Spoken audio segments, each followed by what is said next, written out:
essere riusciti a fare 15 edizioni consecutive non è una cosa da poco, è un impegno piuttosto gravoso, ma bellissimo, veramente che fa bene al cuore, perché questi ragazzi meritano tutto e anche qualcosa di più, perché non sono certamente da meno dei ragazzi più fortunati di loro.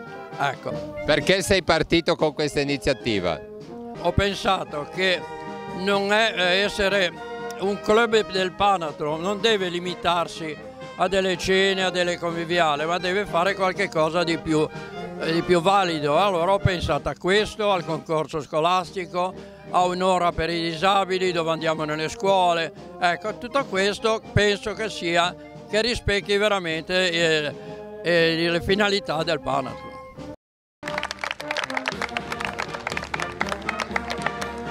In campo come si sta? Si sta bene, però si suda e c'è la volontà. Ti stai divertendo in campo? Sì, bene, proprio.